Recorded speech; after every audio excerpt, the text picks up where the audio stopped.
प्रदेश सरकार के श्रम व सेवा योजन मंत्री स्वामी प्रसाद मौर्य ने बुधवार को मिशन शक्ति के तहत सीतापुर में 6,712 श्रमिक लाभार्थियों को विभिन्न सरकारी योजनाओं में 3,57,53,287 रुपए की धनराशि बांटी। सरकारी योजनाओं का लाभ पाकर उनके चेहरे पर मुस्कान दिखी। शिविर में 1,000 श्रमिकों का रजिस्ट्रेशन भी किया गया। बाद में समारोह में मंत्री मौर्य ने योगी सरकार की योजनाओं का बखान किया। कहा कि योगी सरकार श्रमिकों को पूरा मान सम्मान दे रही है। श्रमिकों की बेटियों को शिक्षित करने, उन्हें आत्मनिर्भर बनाने का भी प्रयास कर रही है। शहर के राजकीय इंटर कॉलेज मैदान पर समारोह में श्रम सेवा योजना मंत्री मौर्य ने संत रविदास शिक्षा सहायता योजना, साइकिल हित लाभ सहित 198 लाभार्थियों को 11,46,000 धनराशि की साइकिलें वितरित की।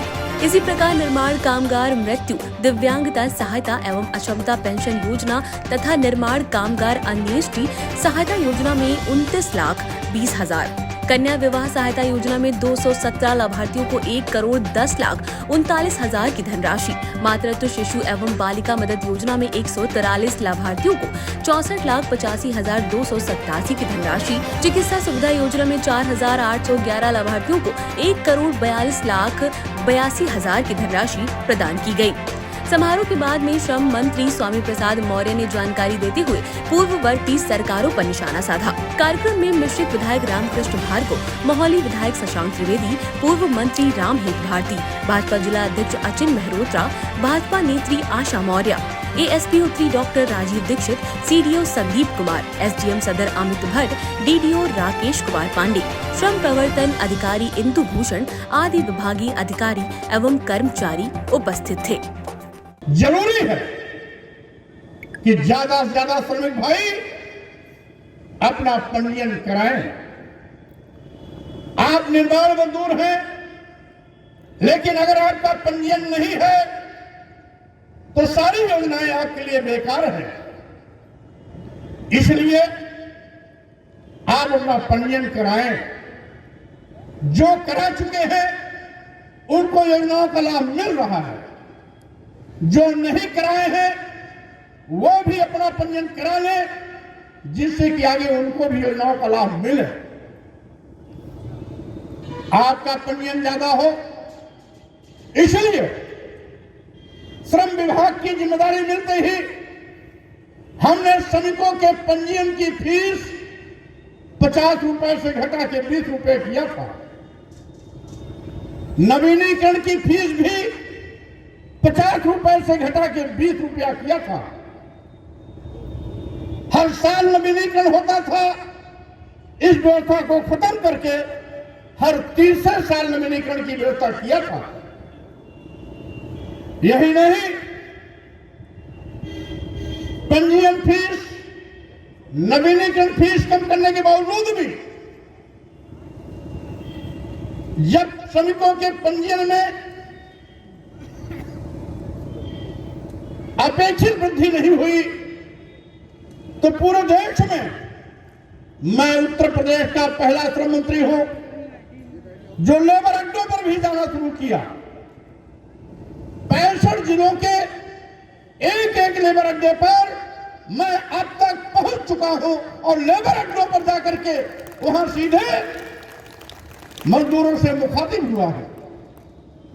जहां पर पूर्ववर्ती सरकारों ने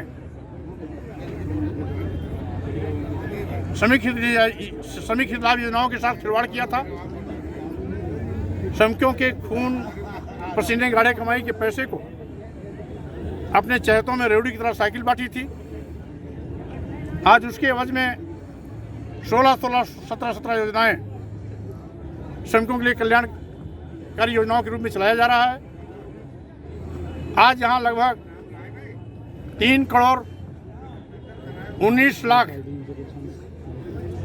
से ज्यादा धनराशि का लाभ बांटा गया और रिकॉर्ड तोड़